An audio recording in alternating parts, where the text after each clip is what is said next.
So the question is, the velocity time graph of a body moving in a straight line is shown in figure. The ratio of displacement to the distance traveled in by the body in time 0 to 10 second. तो displacement to the distance का ratio निकालना है. ये आप question है, diagram दिया हुआ है आपको.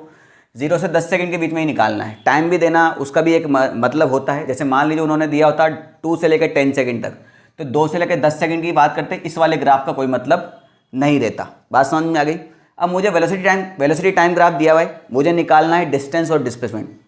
तो भैया मैं आपको ऑलरेडी बता चुका हूँ कि अगर मुझे फिजिक्स में कहीं भी ग्राफ दिखाई देता है तो या तो मैं उसका एरिया निकाल सकता हूँ या फिर मैं उसका स्लोप निकाल सकता हूँ.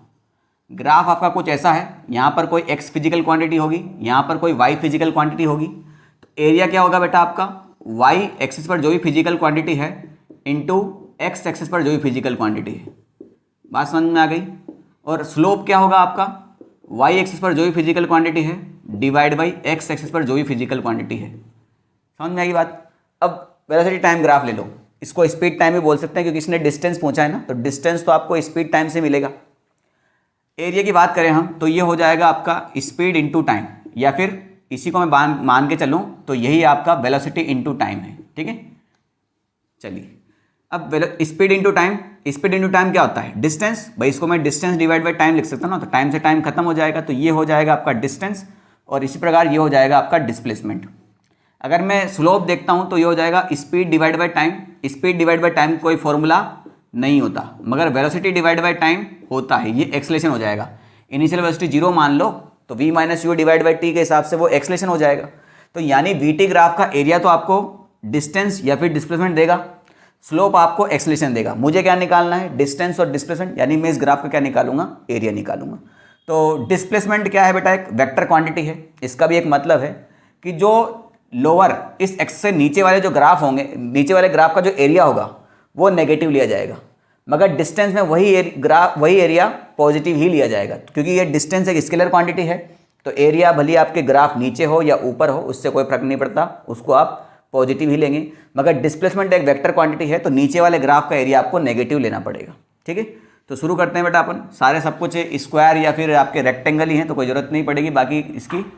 तो सिंपल बेसिक फॉर्मूला है. इस वाले का फर्स्ट मान लिया, ये सेकंड, ये थर्ड, ये फोर्थ. इसका एरिया कितना हो जाएगा, लेंथ इंटू ब्रेड्थ, यानी ये हो जाएगा 2 इंटू 8, इसको ब्रैकेट में बंद कर लें, प्लस डिस्प्लेसमेंट है भैया, तो ये वाला एरिया नेगेटिव होगा, तो स्वतः ही आप इसमें नेगेटिव लगा लें. ये डिस्टेंस कितनी होगी, 2 से 4, 2, और ये हो जाएगी 4, तो 2 इंटू 4 ये हो जाएगा इसका सेकंड वाले का.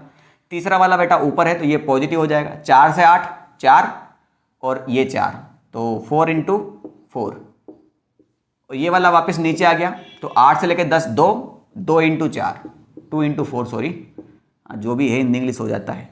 नीचे क्या होगा बेटा, यही एरिया आपका पॉजिटिव में होगा सारा का सारा. ठीक है, तो इसको सॉल्व कर लेते हैं. यहाँ पर हमें सब जगह पॉजिटिव लगाना है बस, और कोई बात है नहीं.